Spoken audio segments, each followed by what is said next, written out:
Hello, my name is Adonis Turner of Adonis Power and Conditioning, and the title of this video is There's No Such Thing to Eating Healthy. I can't stress this enough that everyone has an assortment of goals. We can't all be on the same health and fitness path, whether it's weight loss, gain muscle, football players, whatever sport, quality of life, rehab. Everyone has different goals, so therefore not everyone can be eating the exact same way. Everyone has different metabolism, so there are so many. It's very, very complicated and very, very convenient to say, oh, assortment of this food is healthy and this food is not healthy. But I kind of break it down in as simple as form as possible, so you guys can understand it for your own personal life. So it really just depends on your goals. So let's look at the board with me. First off, specific food groups. If you are a person that feels that specific foods like salads, fruits, vegetables, and grains are all you can eat, I feel sorry for you, and that is not true. How it works is, if you are trying to lose weight, if you're trying to gain muscle, there are different rules that apply to what you're trying to accomplish. So in saying that, an NFL football player can only eat salads to stay healthy is unrealistic for someone that's trying to maintain 300 pounds plus and be as strong enough to hit other people who are 250, 300 pounds plus. So let's get that out of the way, because salads, vegetables, and fruits are not the only way to eat. Understanding your goals. Understanding your goals is, like for me currently, I'm trying to stay as strong as possible, retain as much muscle as possible while I drop down to 215. Started my weight loss journey at 266, right now I am 240. So using these principles is why I was able to retain some muscle, some strength as I dropped 26 pounds, almost 30 pounds in a little over 2 months. So understanding your goals, you have to ask yourself before you eat certain meals and when you wake up in the morning, what is my goal for today? I know a lot of people don't have goals, but you probably should start. That way you know which direction you're going in generally at all times. I know there's things you have to make adjustments for, but you should have a general idea of what you're trying to do each and every day.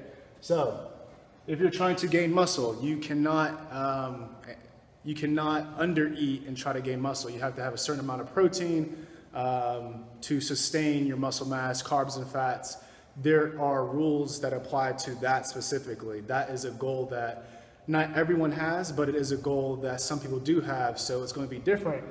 It's going to be different than someone who's doing conditioning. Now, conditioning is basically it depends on your sport. If you're trying to trying to start, there's firefighter tests, police tests, there's tests for war, there's strongman competitions, there's track events. Conditioning, it could go a lot of different directions, but generally speaking, you can't have a high body fat percentage and compete very, very well in those conditioning events. Generally speaking, there are exceptions like strongman events, but if you're trying to condition, it's ideal that you lower your body fat as you compete without getting too specific on strength to weight ratios. You just want to lower your body fat from where you are right now. Now, if weight loss or quality of life is your goal, like for instance, there are some people that I work with that are 300 plus pounds. Now, if you're, generally speaking, I've never personally worked with an NFL athlete, so if you're trying to get from 300 pounds to 200 pounds, you want to be in a caloric deficit. It's all about the calories. There are easier and hard ways to lose weight, but overall, it is all about the calories, and you do want to focus on eating less than what you need to maintain your body weight. That is the only way to lose weight. There isn't healthy eating in that regard. There's just being smart about what you're eating as opposed to doing things the incorrect way where you're eating processed food, and it's a lot harder to lose weight. And I'll get into that later in the video, but weight loss, quality of life, that could be someone that is on the risk of heart disease, high blood pressure, losing their limb. It really depends on who it is, or maybe you're someone that just walks up the stairs and you get out of breath pretty easily. And you usually take the elevator places because you don't want to show people how out of breath you are. I've worked with people like that. There's very, very basic fundamental things that quality of life that entails. There's no there's not like every goal is revolved around weight loss. Most goals are more specific than that. Some people have hip surgery and things of that nature. So understanding your goals is very, very key to going forward, because it allows you to stay in your lane and not focus on what everyone else is doing and focus on what you need to accomplish. So caloric maintenance is the next thing which I briefly touched on in here. Metabolism. Most people I work with have slow metabolisms, mostly because of the lifestyle that they're in. Maybe they only can get one meal, only can get 2 meals, so they eat 1 or 2 big meals, and usually they're not very high in calorie, or maybe they don't have enough muscle mass. But there's different ways to increase your metabolism. It's usually revolved around gaining muscle, improving your interval training, which is like what I do. Maybe you're doing sprints, flipping tires. Those are ways to increase your metabolism. Also, simply eating more over time in conjunction with your weight training and conditioning training will help increase your metabolism as well. My metabolism actually decreased over this weight loss, but it's still well above average. Right now it's about 3,300. When I started my weight loss cut, it was like around 3,700 to 4,000. And that is the amount of food it took to maintain my body weight.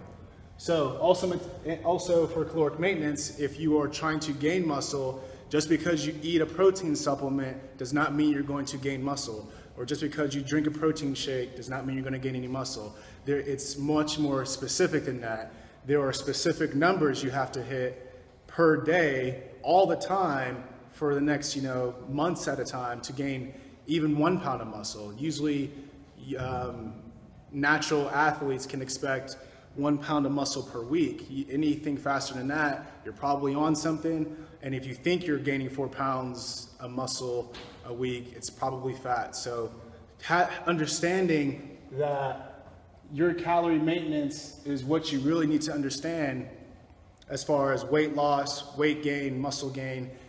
This is where everything is built upon. If your calorie maintenance, if you're getting enough protein, but you're not getting enough calories, in all likelihood, and definitely, you're going to lose weight. You're going to retain the muscle you have, but if you're trying to gain weight, you have to be above calories. Like if you're trying to gain weight for a sport, football, basketball, you're trying to put on muscle just because you want to feel better and feel more stronger.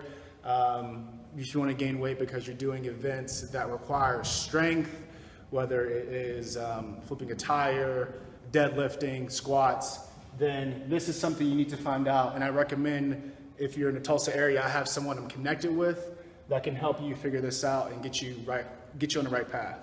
This is imperative. I cannot stress this enough. Knowing your calorie maintenance will be the difference between you achieving your goals and you not achieving your goals. Now, nutrient-dense foods versus calorie-dense foods. There are, like I said at the beginning of this video, there's no such thing as healthy eating. No such thing, because everyone has different goals and objectives. Now, nutrient-dense foods, I'll just rattle some off real quick. Basically, any fruits, vegetables, potatoes, tomatoes, any food that you can eat like very little calories and also feel really, really full. Meat is not nutrient-dense. That's why a lot of people can eat a lot of bacon and it do absolutely nothing for their body, and they still need something else. Some breads are nutrient dense where they're full and they have yeast and things of that nature, but nutrient dense and calorie dense are the only difference between foods. Like for instance, if you go to McDonald's, you'll probably get a little burger and it'll be like 1,000 calories. That is how the fast food industry works. They fill it up with a bunch of chemicals and garbage to where it ends up being a lot more calories, and it takes your body a lot more time to burn it up. You may not feel full, but it will have a lot of calories, unless it's like Subway, and then most Asian restaurants, it'll be very, very calorie dense. Can guarantee it. Before I was trying to lose weight, there was the restaurant I like, there was this meal I used to get, and I used to get it pretty frequently, and I wouldn't think much of it, because when you're not paying attention, you will gain weight a lot easier than if you are paying attention. So if that meal ended up being a lot of cheese, a lot of bacon, but long story short, altogether it was 1,500 calories. And after 1,500 calories, I was not full. And that's really because of the fact that there was no nutrients in it. It's not real food. It's processed garbage made in a factory, to where if you eat a bunch of it, you're only making yourself fatter depending on your calorie maintenance, and you're also not getting the nutrients associated with real food. Fad diets, and what I'm going to touch on today is fad diets for weight loss, and fasting, low carb, and cleanses is ones that are examples that I really don't like. So for weight loss, all that really matters is that you're under your calorie maintenance. Figure out your metabolism. Your metabolism is important to knowing how many calories you need to lose weight. So if your metabolism is 2,500 calories and you need to lose, your goal is to lose like a pound a week, you want to eat 2,000 calories per week so you can lose a pound a week, because 1 pound equals 3,500 calories. So you have to figure out your maintenance and then go from there as far as your weight loss goals. Another reason I don't like fad diets is because it causes you to compromise who you are to such a degree that you end up seeing food in a different way. And this is going to touch on the psychological trap of the industry that I'm in, saying that you can only eat certain foods to succeed. That is not true. Fad diets such as fasting, low carb cleanses, most of them end up jacking up your metabolism to where it's easy for you to put on weight when it's over. Yes, you may have success from these, but the only way to have success, bottom line, is to be under your calorie maintenance if we're talking about weight loss. So fasting, low carb cleanses mean absolutely nothing if you are over your calorie maintenance. If your metabolism is slow, these mean nothing because fasting, low carb, and cleanses do not help your metabolism. Metabolism will be naturally helped, and I'm sure there's some medication garbage out there that can help you as well, but naturally they will be helped by sprinting, interval training, weightlifting, gaining muscle in some form or fashion, whether it's squats, deadlifts, curls, whatever. You need to gain muscle in order to lose body fat. If you are wanting to do something different than gaining muscle to lose body fat, it's going to be extremely hard for you because your metabolism in all likelihood won't change that much. Psychological, how you view food, compromise, frustration, and depression.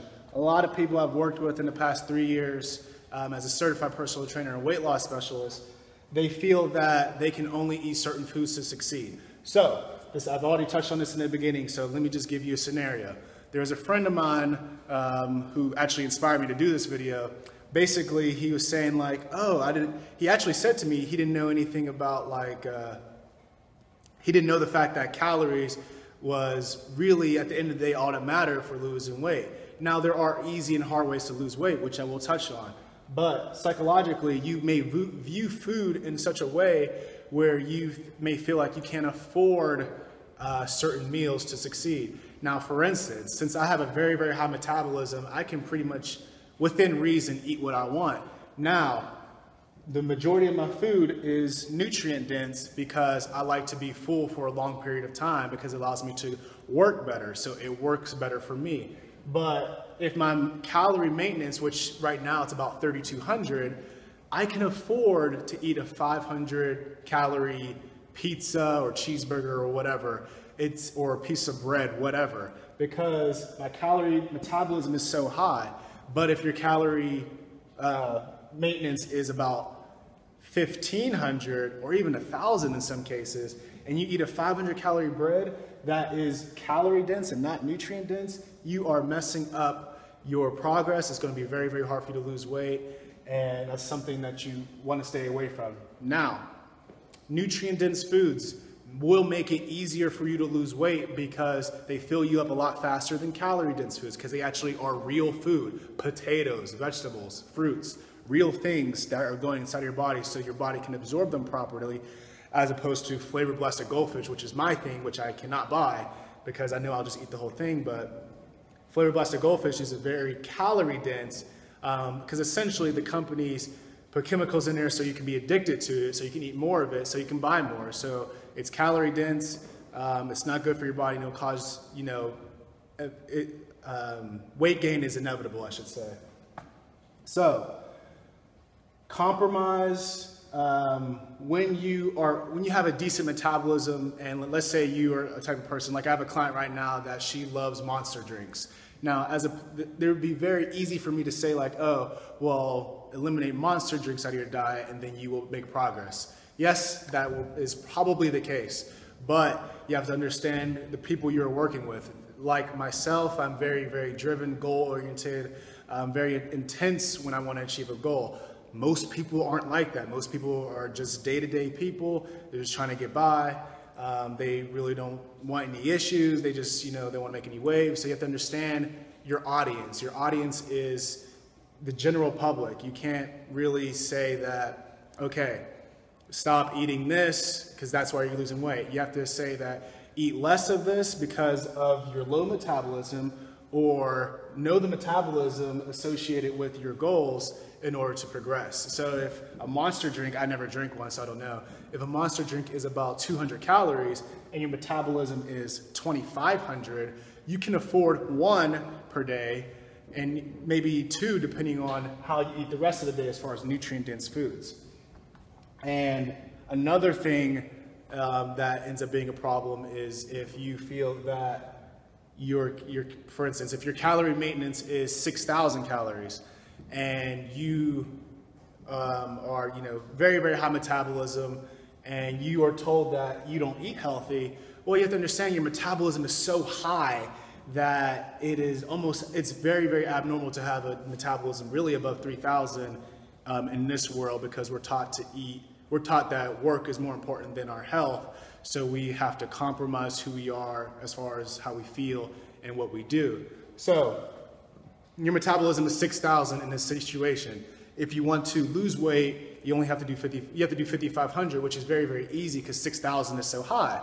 But if you have to gain weight for sport or whatever, it becomes very, very difficult because you have to hit like 65 and 7,000 calories to just gain a pound or two a week.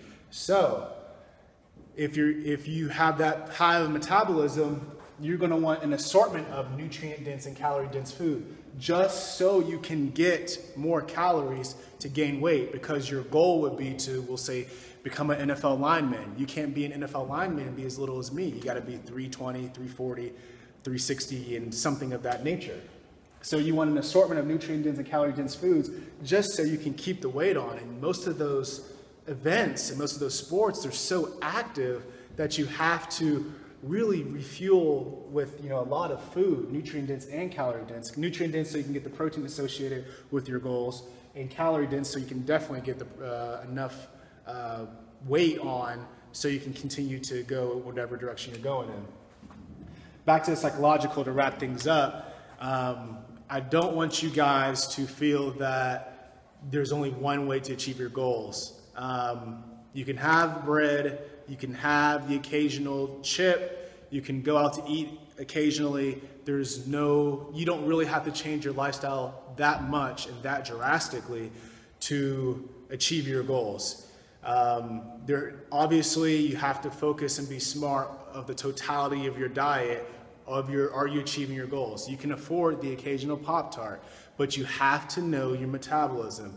That way you can know if you can afford that Pop-Tart. Because if you don't know your metabolism and you don't know how many calories each food you're eating is, then you're just going to spin your wheels and you're just going to need to watch this video again, because you'll have to reevaluate where you're at mentally as far as how you see food and what you're eating. Now, if you're the type of person where you're like, oh, I don't really care about weight loss or weight gain, I just want to improve the quality of life, you have to understand what standard of quality of life do you want to have. Do you want to be the type of person that is severely overweight to where the kids are being punished because of your neglect over the past 30, 40 years? Or do you want the type of person to where you can play with your kids in your 70s, 80s, 60s, 90s, whatever? It depends on the standard associated with who you are as a human being. So that's pretty much it, guys. If you have a question, give me a comment down below, give me some feedback. But basically, specific foods, you can eat what you want within reason. You can't eat just calorie-dense foods if you're trying to lose weight, and you can't eat just nutrient-dense foods if you're trying to gain weight. Understanding your goals, not everyone is the same. You have to really stay in your lane as far as that's concerned. Calorie maintenance, I'll leave a number and a website down below for someone in the Tulsa area that will help you guys know what your metabolism is. And nutrient dense, like potatoes, vegetables, that way you can be fuller faster. You don't have to eat a bunch of garbage to get full and get satisfied. Calorie dense is if you are trying to gain weight, you have a high metabolism, so you need to have the food associated with someone that's trying to gain weight. Fad diets, avoid all of them because this is all that matters, knowing your metabolism and eating less than that for gaining weight, or eating a little bit over that to lose weight, or excuse me, eating less than that to lose weight and eating a little bit over that to gain weight. And psychological, do not view food as the enemy. Do not undereat. If you're eating less than 1,500 calories a day, you have to begin a process where you are basically chronically overfeeding over time, so you can get your metabolism up to 2,000 or 2,500, but that is a different video that I can explain in the future. But you definitely want to view food in such a way to where you are not so pressured to meet certain standards that are really your own standards. You're trying to lose weight, you just got to be smart. Nutrient-dense foods is the way to go. And that's pretty much it, guys. 6 things that sum up there's no such thing as eating healthy. Like the video, share the video, comment and subscribe, and thanks for watching, guys. Peace.